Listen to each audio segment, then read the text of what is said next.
Good morning and welcome to Rising. Happy Monday. We've got a great show for you today. We're back in the chairs to discuss the news. Hello, Lindsey. Hello, how you doing? Good morning. A good Monday? Yeah, it's fine. It's a little chilly out there, It and is. I'm a little tired from my weekend revelry as usual, but here we are. We have this running thing where I tell Robby, and the whole control room tells Robby we're matching, and we really probably aren't. But today I think we're actually in the same wheelhouse. I'm wearing a tie of the same color as your... We would be in the same hue, Roy G. Biv area situation. I'll grant you that one. Coming up on Rising, Senator Rand Paul is blasting the Trump administration for what he calls extrajudicial killings taking place in the Caribbean Sea. Plus, President Trump has stopped trade talks with Canada after our northern neighbors ran an ad where Ronald Reagan had denounced tariffs. And some lawmakers are calling for more regulation in the sports betting world after the latest NBA gambling scandal. But first, of course, we start with Robby. What's on your radar? Well, Kamala Harris is ready for her comeback. That's right, the candidate who has shown no particular talent for winning national presidential elections or even achieving the nomination of her own party via democratic means is very likely going to run again in 2028. She said as much in a recent interview with the BBC. Have you made a decision yet? No, I have not. But you say in your book, I'm not done. That is correct. I am not done. I have lived my entire career a life of service, and it's in my bones. And there are many ways to serve. I've not decided yet what I will do in the future beyond what I am doing right now. But you've been very clear that it's a possibility you might run again to become president. And in my experience interviewing politicians, when someone says I'm not done, it means they are thinking seriously about running. Yep, she's running. And if Harris was giving up on her quest for the presidency, well, she would have ruled it out explicitly by now. She's clearly leaving the door open because she's going to walk through it. So my question is this: why? Why on earth would she put herself through this again? What was true in the last election cycle and was true in 2019 remains true now. Kamala Harris is a very, very weak candidate for the Democratic Party. When she pursued the presidency in 2019, her campaign faltered so badly from the start.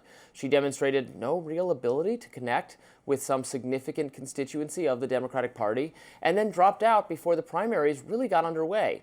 And in 2024, the only reason she became the candidate is because Biden dropped out and handpicked her as his replacement, and then Democratic elites coalesced around her.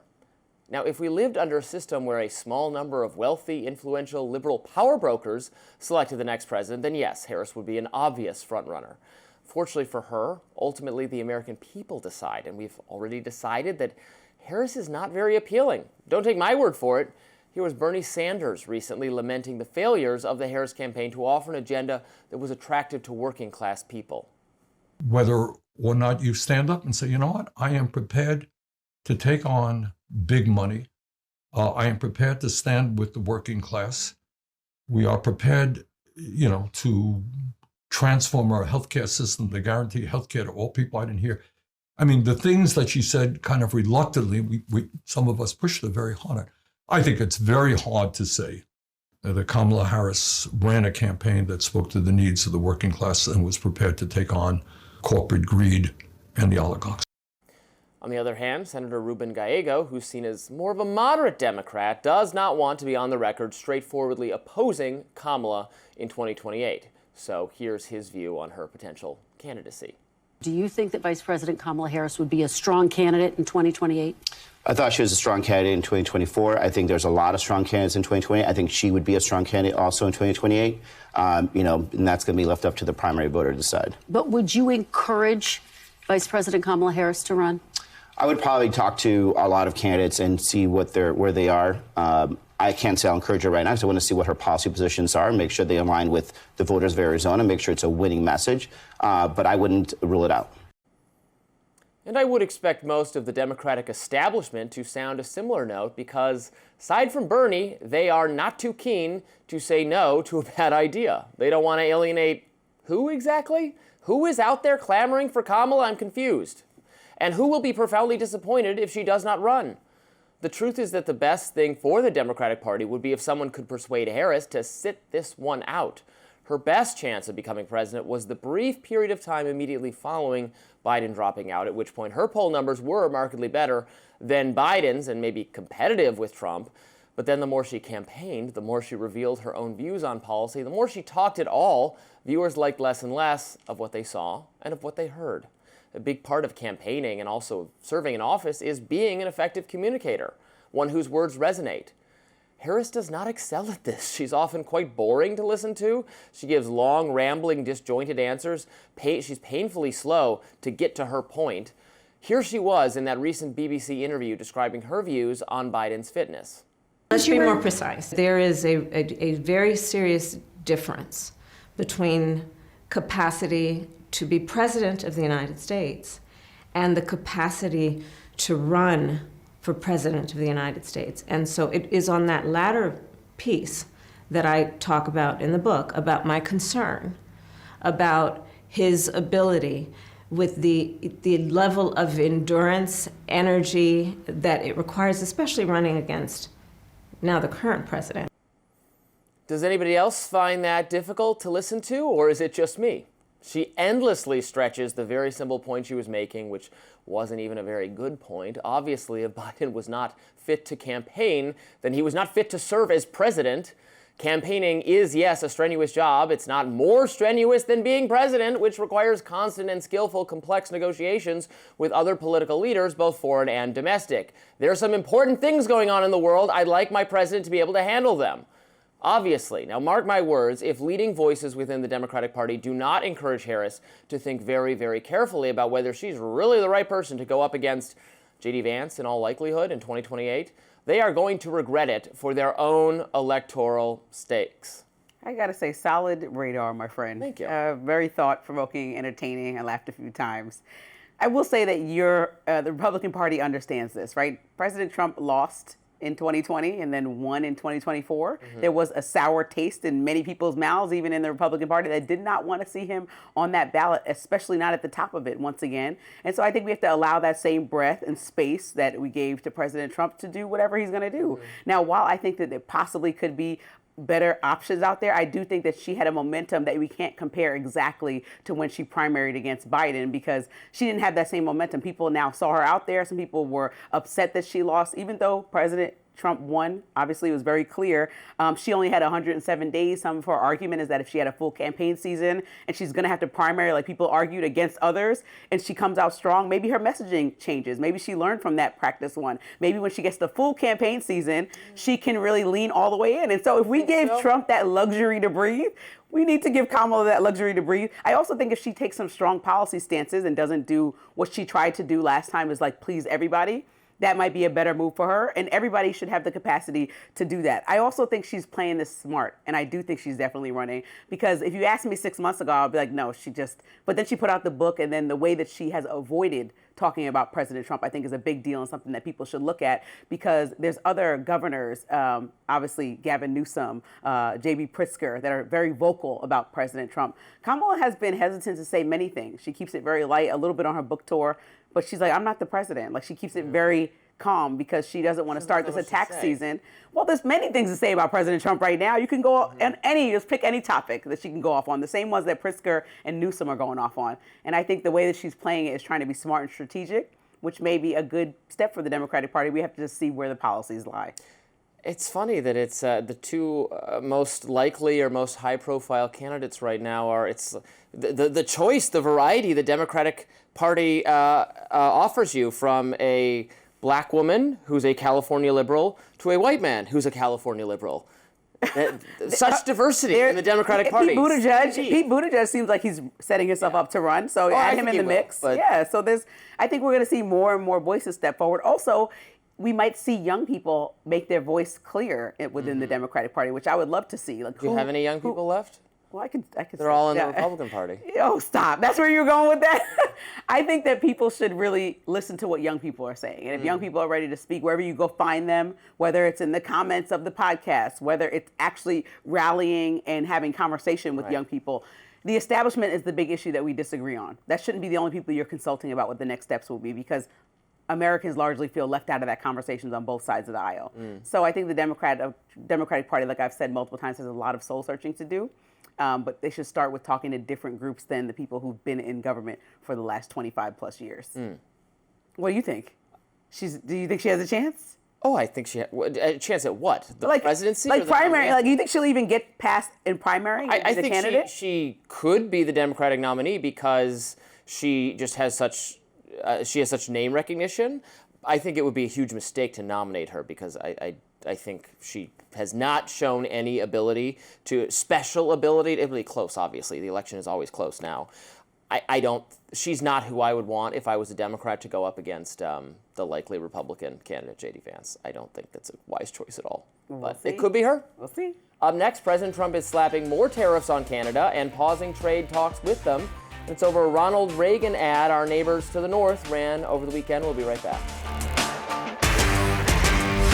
President Trump has halted trade talks with Canada late last week over a TV ad that was put together by the government of Ontario. And heading into the weekend, he doubled down on that decision, placing another 10% tax on Canadian goods. What was in the ad that so angered the president? Well, Ronald Reagan. It used audio from April 1987, a radio address the late former president made railing against tariffs and warning of their effects. Let's take a listen. High tariffs inevitably lead to retaliation by foreign countries and the triggering of fierce trade wars. Then the worst happens. Markets shrink and collapse, businesses and industries shut down, and millions of people lose their jobs. Throughout the world, there's a growing realization that the way to prosperity for all nations is rejecting protectionist legislation and promoting fair and free competition. Now, after that ad began airing last week, Trump took to Truth Social Friday, writing, quote, Canada was caught red-handed putting up a fraudulent advertisement on Ronald Reagan's speech on tariffs. The sole purpose of this fraud was Canada's hope that the United States Supreme Court will come to their rescue on tariffs that they have used for years to hurt the United States. Trump continued, Ronald Reagan loved tariffs for purposes of national security and the economy, but Canada said he didn't. Their advertisement was to be taken down immediately, but they let it run last night during the World Series, knowing that it was a fraud. The president reiterated that point on Air Force One. Ronald Reagan loved tariffs. He used them sparingly, which he probably would make a mistake. He made a mistake in that. And again, I was the biggest fan of Ronald Reagan, but on finance, on trade, it wasn't his strong suit, but he liked tariffs. And they totally changed that to say that he didn't, because they're catering to the Supreme Court, because Canada's been ripping us off for a long time, and they're not going to rip us off anymore. Now, the Reagan Presidential Foundation, for its part, seemed to agree with the president, writing a statement, quote, the ad misrepresents the presidential radio address, and the government of Ontario did not seek nor receive permission to use and edit the remarks. The Ronald Reagan Presidential Foundation and Institute is reviewing its legal options on this matter. Now, so far, the Reagan Institute has not specified how the ad misrepresented Reagan's remarks. Meantime, an investigation from the New York Times shows while they did splice together several different parts of President Reagan's speech, the editing didn't change the messaging.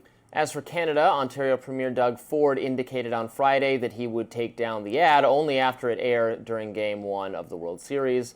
Over the weekend, Prime Minister Mark Carney avoided criticizing the president's tariff hike, instead called for trade negotiations to resume.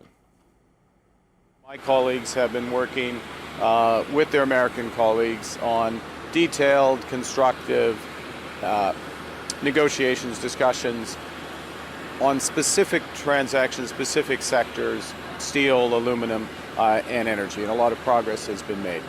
And we stand ready to pick up on that progress and build on that progress when the Americans are ready to have those discussions, because it will be for the benefit of workers in the United States, workers in Canada, and families in both of our countries. This is dramatic. We went from trying to tell them to be the 51st state to now treating them like they're our worst enemy. I know how you kind of feel on tariffs, so this might be an interesting conversation, but I mean, Canada is America's second largest trading partner, and I think the way that we treat them is like they're not a big ally of our country and not literally on our borders, and we have a strong relationship with them. I had Kevin O'Leary on our podcast, who, you know, lives in Canada, and he talked about how confused he is, and he's, supports a lot of the policies of President Trump and is vocal about that, but he's confused about the way that we treat them in regards to tariffs. He thinks this should be an open door policy like European nations have. Like if you have a passport or visa, you can move back and forth without needing to go through extensive paperwork to get over there. Right. And I just think when I'm looking at this, I don't understand what the end game is, because President Trump is not retaliating against policy. He's retaliating against speech. He's retaliating against an ad that actually, even though it's edited, doesn't change the messaging. Like Reagan was saying, he doesn't think we should keep going up, and now trying to revise what Reagan's policies were. It's like, well, he obviously didn't do as many tariffs as you did. Right. You can't say today's date that he would definitely do what you're doing. Right. I mean, yeah, unsurprisingly, I mean, I agree with Kevin O'Leary on basically everything. He has my exact set of policy views. Whether we are tariffing Canada shouldn't have to do with whether they ran an ad that personally offended Donald Trump anyway, because I thought the point was tariffs are a piece of our negotiating strategy. It should just not be, I was offended and now we're having tariffs again. So that's item number one. Item number two, look, I listened to the ad. I listened to what Reagan's remarks on tariffs were. And I'm sorry, you can't say, even though it was edited, it is not changing the meaning of what he said. Wow. They made it smaller. I mean, Ronald Reagan, in that speech, is laying out an ideological case against tariffs, a very compelling one that I happen to agree with. Now, you can say that Reagan was not always consistent on this, that his administration did, in fact, implement tariffs. That's all shtrue. But you can't argue that in that speech he was doing anything other than inveighing against them ideologically. So to run an ad, shortening it, but at nowhere in his remarks did he say, but tariffs are really good, despite all these bad things I'm saying about it. He says they're bad for XYZ reasons. He says they might seem okay in the short term, but the longer it goes on, the more pain it creates. It creates higher prices. It creates joblessness. It creates other countries retaliate. He's making an ideological case against it, which shouldn't be surprising, because Ronald Reagan is a crusading pro-free market, pro-free trade intellectual conservative. That is his philosophy. Libertarian economics, libertarian on trade. So tariffs, being against tariffs, is fully in keeping with that. It's not surprising that he has that view. That was his view. Stepping away from tradition, it would be President Trump here with right. the amount. And Trump says he doesn't agree with. Trump basically says he just doesn't agree with. Trump said, I like Reagan, but I think he was wrong about that. Like, that's his view. But Reagan defined the Republican Party, but Reagan's right? view is what it is. So right. Don't say that they are misrepresenting what his view was. It's very clearly that was his view. Trump feels differently, which is fine. But I think it's A, stupid to do these tariffs. I think it's B, stupid to punish Canada for using Reagan's own words. And then 3, what is the Reagan Institute? They don't have ownership over his words. What was that? Or they own the tape? I love He's this. the president. I really am eating this up. How is that not in the public domain? I don't know the literal legal situation for how that it defended his honor belongs to the Reagan Institute, but that seemed... Trump actually described the ad running as a, quote, hostile act. And, last time he used those words, and I'm not about to try to bring it there, but when people supported Massey in his crusade to try to figure out what happened with Epstein, he called anybody who supports that acting another hostile act. But I think people need to understand these tariffs, the end game, yes, is to less reliance on foreign nations. Mm-hmm. What's happening right now is that people don't have a lot of money, and the impact is going to hit American consumers and American businesses, right? We're talking about aluminum, steel, some of those things. It's just a tax on our own goods and services. It's right. just higher prices for people. That's all it Lumber, is. everything. It's like raising taxes. That's exactly what it is. So if you don't support raising taxes in general, as I don't know why you would support, again, 10% more is just going to be passed on to you and I, the American. And I think it's different to do public. something like this to China than to do it to Canada. I think it's much different. Our relationship is much different with. Well, we don't want to do it. Don't even want to do it to China, but we might have to because of the geopolitical reality. But Canada is not a rival and threat to us in the way that China is. Up next, a new book reveals that President Trump told former Vice President Mike Pence he'd go down as a wimp for not refusing to certify Biden's election. Don't go anywhere. A new book by ABC News' Jonathan Karl reveals that on January 6th, President Trump told then Vice President Mike Pence he would go down as, quote, a wimp for not refusing to certify Biden's election. Call reference notes that Pence took during a phone call with Trump on the day of the riot. Trump also told Pence, per the note, quote, if you do that, referring to certifying the election, I made a big mistake 5 years ago. Pence said he responded to Trump by saying, quote, you're not protecting our country. You're supposed to support and defend our country. I said we both took an oath to support and defend the Constitution. It doesn't take courage to break the law. It takes courage to uphold the law. Court filings show that special counsel Jack Smith said that had his election interference case against Trump gone to trial, Smith would have used Pence's notes as evidence. Smith's original indictment against Trump says that Pence's notes of his meeting with Trump show that he had been corrected multiple times on his voter fraud claims. Before resigning and dropping the case, Smith told former Attorney General Merrick Garland that he had enough evidence to convict Trump. Responding to the new revelations in Carl's book, podcaster Katie Miller wrote on X, Pence did go down as a wimp, a reminder Trump is always right. Americans didn't care about this then or now. Trump was elected precisely because of this targeted political investigation. Josh LaFazan, the youngest elected official in New York State history, and now a podcaster, responded to Miller, writing in part, quote, Trump indicted a violent mob to overthrow an election, and his own VP almost died to save our democracy. Pence showed more patriotism on January 6th than your husband has in his entire life. When we pull these tweets, Stephen Miller's wife, I suppose. Okay. We got to get perspectives from multiple sides. Listen, Lindsey. Trump was asking Pence to break the law. I want people to understand that Trump's role that day is very much ceremonial. We're not like talking about somebody who actually has the, it's Pence. Did I say Trump? Pence's role was ceremony. He doesn't have the opportunity to like a constitutional authority to certify anything. He actually is just that was the view that he took, yes. What do you mean? Well, that was the view he took. Trump felt differently, believed that the election had been fraudulent, and that based on that, Mike Pence should reject the results. But we're not going off beliefs. We're talking about actual facts, right? Well, did Trump lose the election?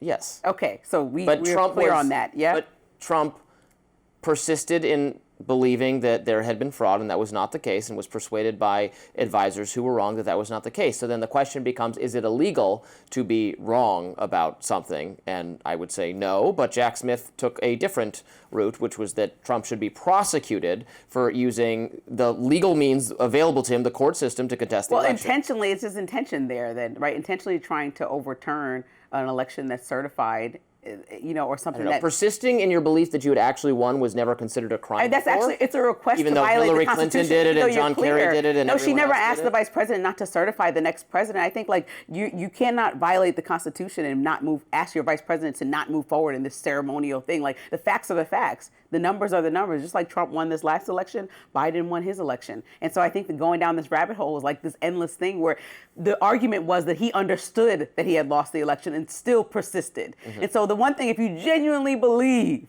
and mind you, he's a good actor. Now that's your belief. No, I'm just saying, based on the text, his vice president was like, no. Well, people were telling him he was wrong, and he believed that they were wrong.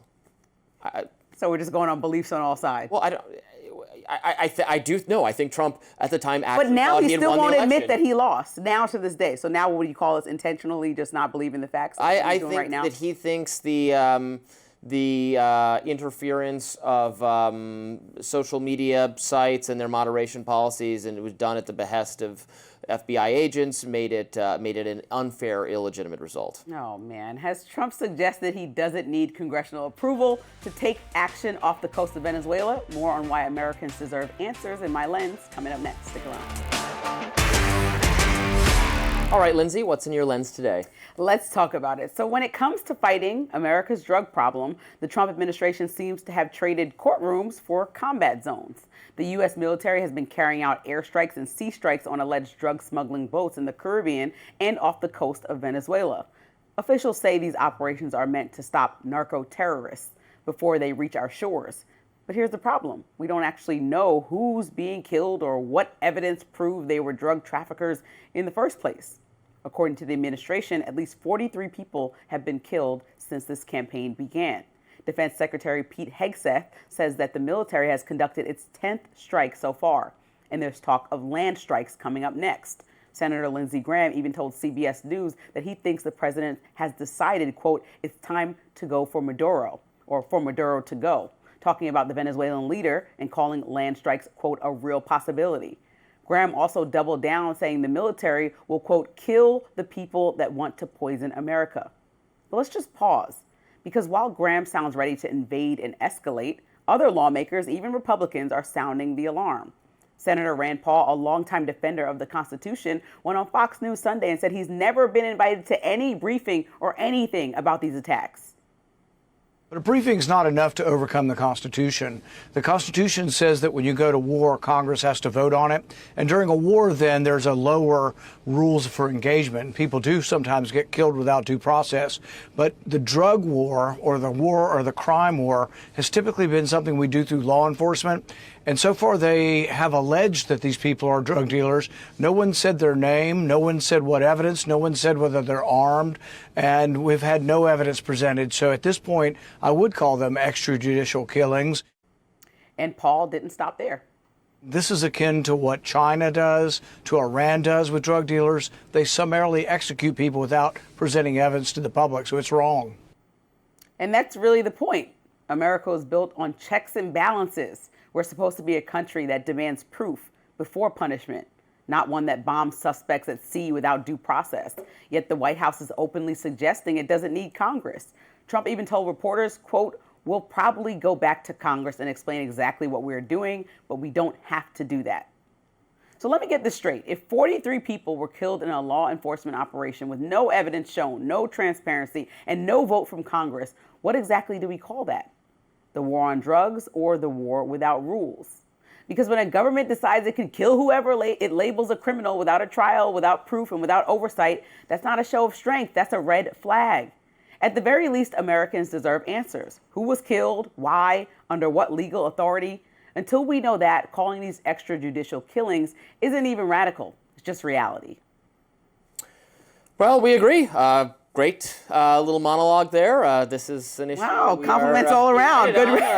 I just think. Yeah, Rand Paul is, my ideological, he's my guy, so I shouldn't be surprising. I agree with him. I think we got to be very careful here that just because they're in open water doesn't mean you can blow people away for what is a counter narcotics operation, which is kind of a criminal issue, right. not a warfare issue. Well, he's calling it counterterrorism in order to get around, specifically, I think. Right, but we haven't authorized, you could take a vote in Congress and you could authorize, Congress could vote to say we are at war with Venezuelan narco-terrorists, and then maybe they could take this action. But the reason to do that is so then you're on the record supporting or being for it or against it, and the American people can hold their elected representatives accountable. That's the way this goes.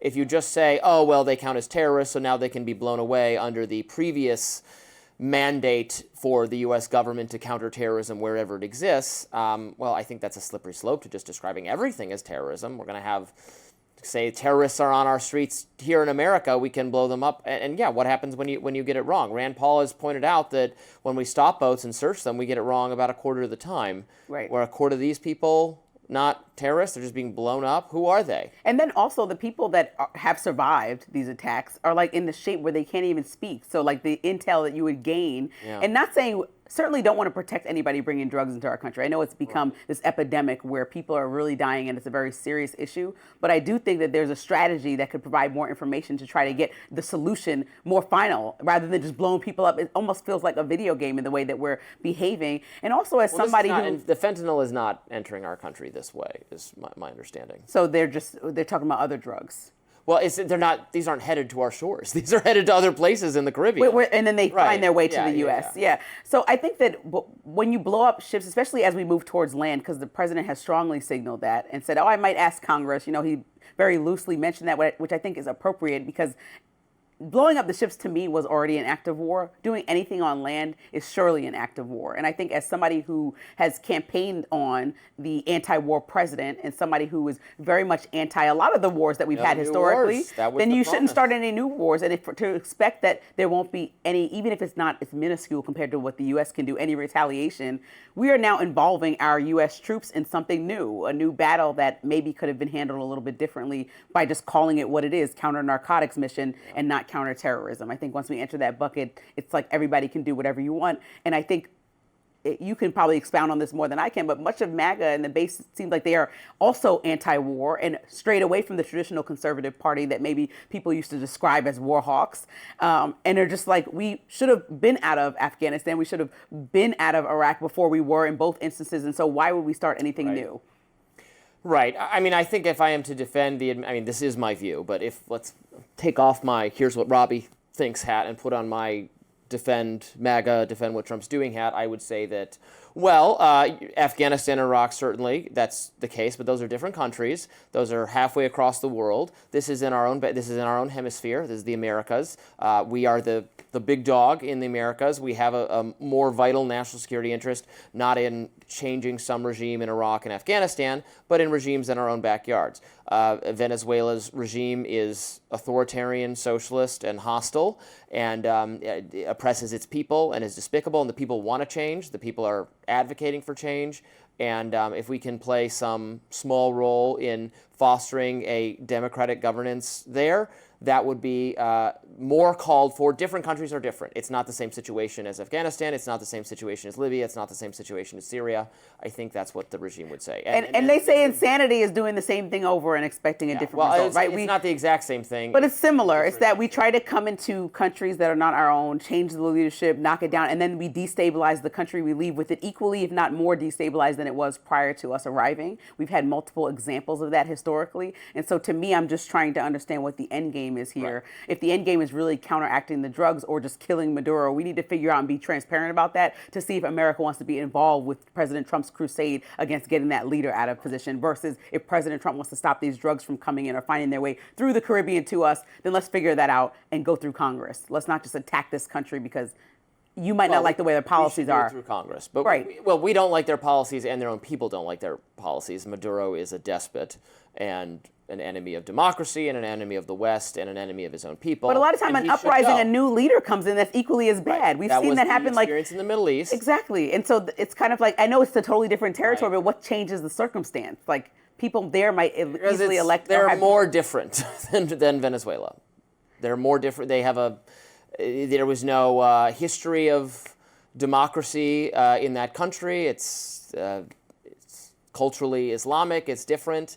Here, these are people who are they're fellow Americans. They're part of America. America is a two continents is culturally distinct. That would be the reason to do. Again, I'm not selling it well because I'm not in favor of it. But Congress trying to help us understand. Process this, and if they are so moved to do, they would have to declare war. I don't think Trump should, of his own volition, do this. This is a good conversation for the comment section. Yeah. Tell us why. We'll see what they have to say. Next up, the sports world is being rocked by a major gambling scandal in the NBA that's led to multiple arrests. Coming up, why lawmakers say it's time for tighter regulations on sports betting. Now, the NBA was rocked late last week after more than 30 people were arrested in two separate investigations into illegal gambling. And among those arrested were at least 3 high-profile people in the league. Now, Portland Trail Blazers head coach Chauncey Billups was arrested for his alleged role in an illegal scheme to rig illegal poker games with ties to the mafia, while current Miami Heat guard Terry Rozier and former Cleveland Cavaliers player and assistant coach Damon Jones were both arrested on sports betting conspiracy charges. The arrests have sparked renewed interest in regulating sports gambling on the Hill, especially on propositional bets, wagers gamblers can make on player statistics. Those kinds of bets were at the heart of the betting conspiracy that allegedly involved Rozier, where insiders would allegedly trade information about players in order to help others win and then take some of those profits. Now, in response to the scandal, Democrats on the Hill have slammed the 2018 Supreme Court decision that overturned a federal law prohibiting sports betting outside of Nevada. Senator Richard Blumenthal took to X last week, writing, quote, "These troubling indictments come as no surprise when we have allowed the betting industry to corrupt sports, becoming more entrenched in every aspect of the game without meaningful national guardrails to protect fans and victims of gambling addiction." And Senator Dick Durbin called for action from Congress in a statement saying Congress, states, and sports leagues must all work to maintain the integrity of sports and prevent future sports betting scandals after the Supreme Court struck down common sense federal law. Meanwhile, Republicans actually seem to be on board with what Democrats are selling there in terms of regulation. Here's President Trump's reaction to Thursday's arrests. Have you seen this NBA gambling investigation? Yeah, terrible. What do you think about it? What do I think? I think it's very bad. I think it's terrible.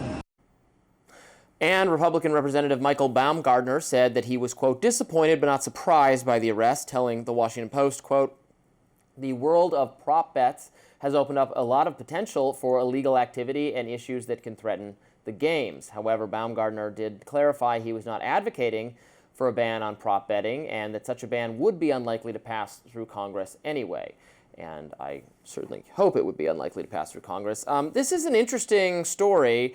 It combines, frankly, two things I have not particular interest in myself. So I'm trying to understand a phenomenon I am not involved in whatsoever. Those two things being basketball, which is not a sport I take much interest in, and gambling, which is not something that appeals to me whatsoever. I go to the casino every now and then. Spend $50 and maximum. I have it's just not enjoyable for me to lose at all.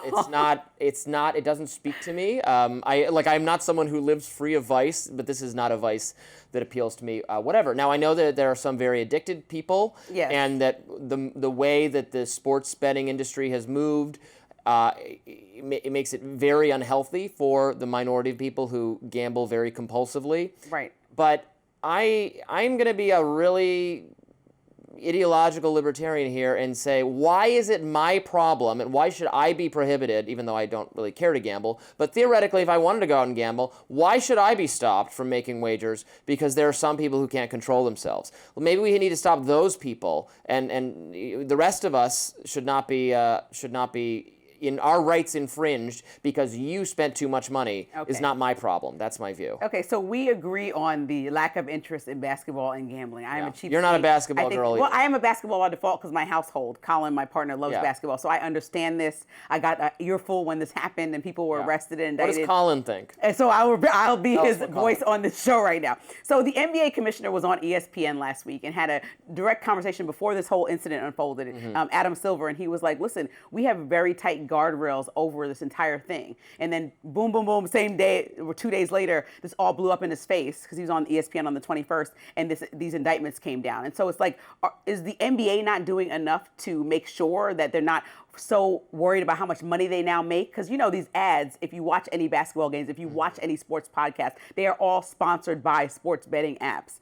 And so when you understand the layers, which I do from the news and reading, is that the addiction level is extremely high. We know that we put addictive tendencies in place the same way with gambling. So if we would have left this in Nevada, people all over the 38 states that have approved this and DC, then maybe people wouldn't be rampantly gambling. It's like you're going to go to Vegas to gamble or to your casino, not just sitting in your house all day trying to make some money because you're trying to make ends meet. And people are in debt, deep debt because of this.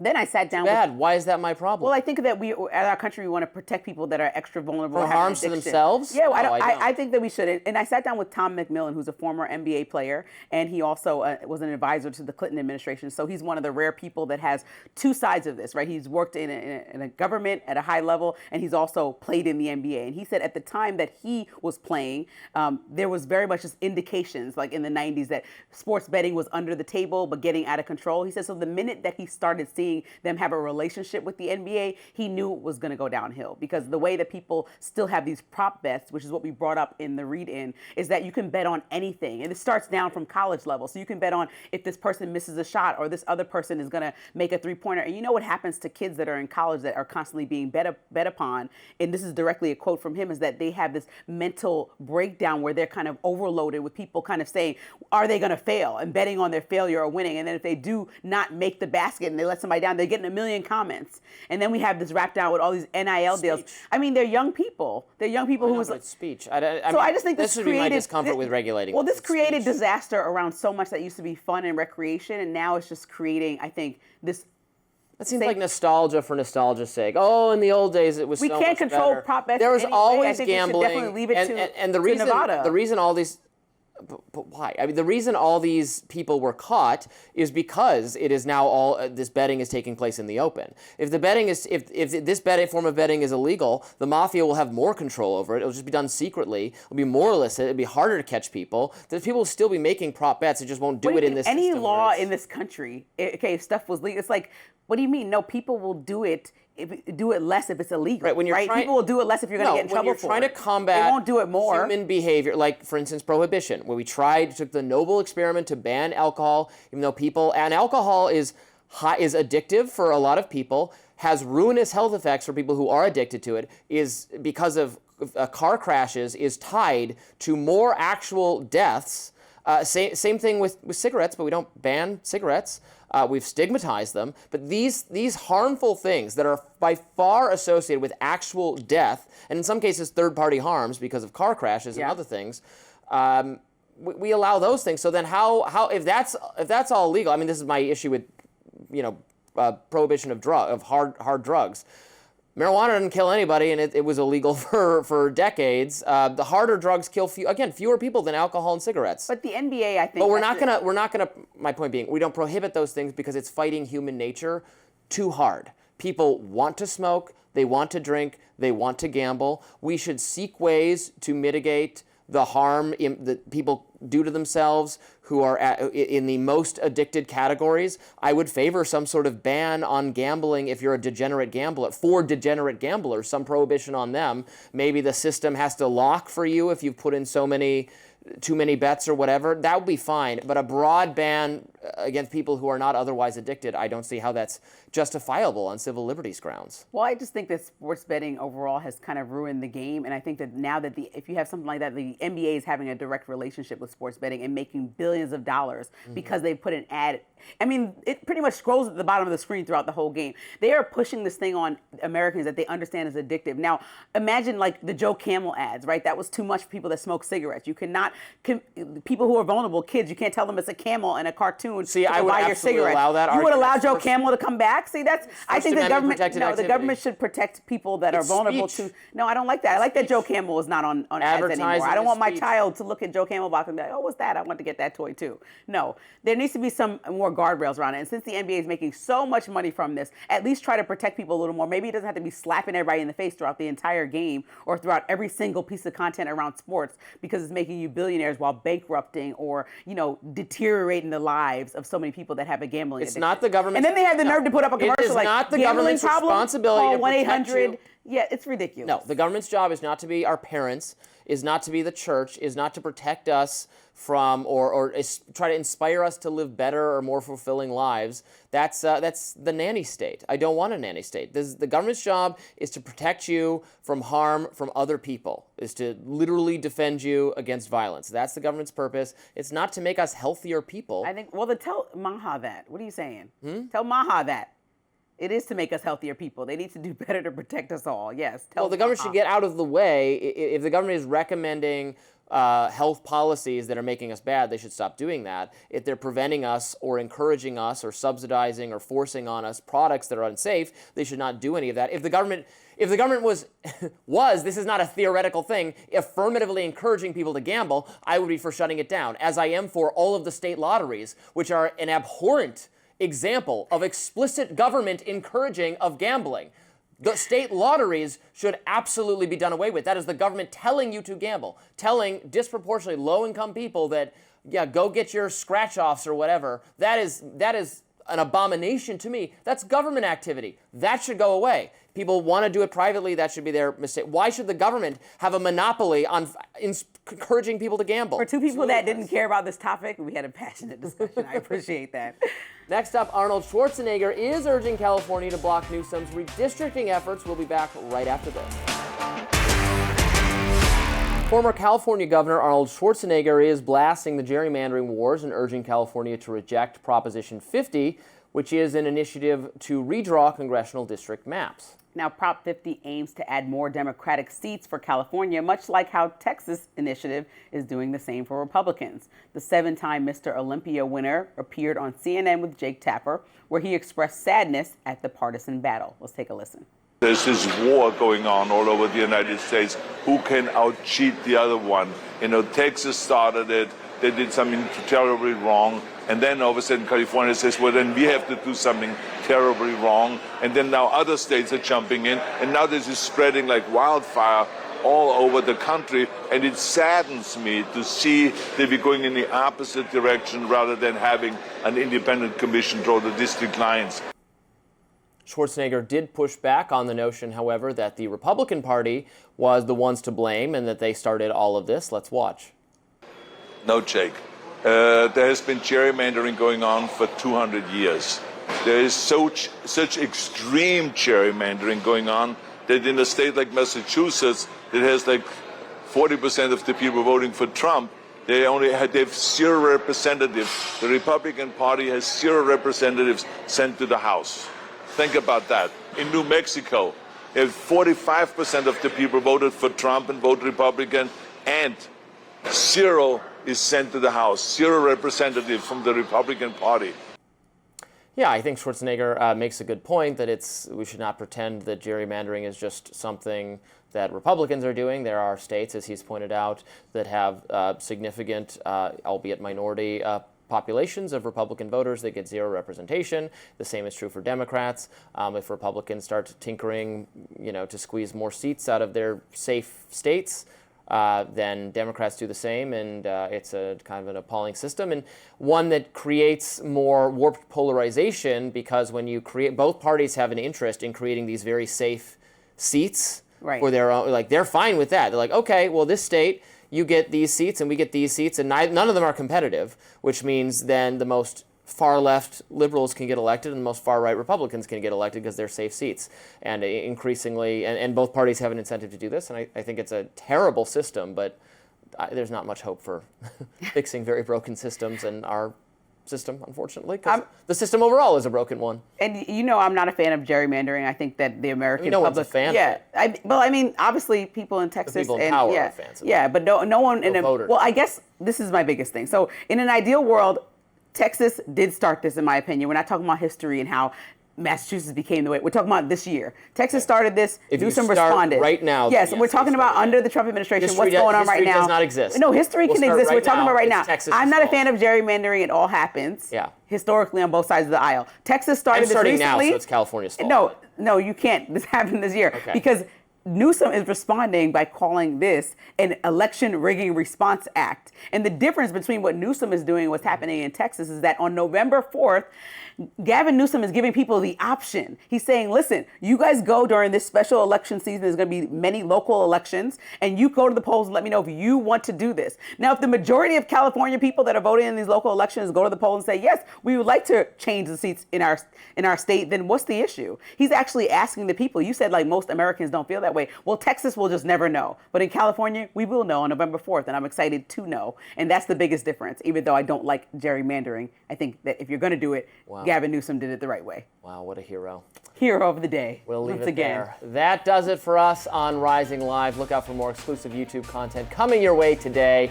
And be sure to like, share, and subscribe to the Hill's YouTube channel so that you never miss any content.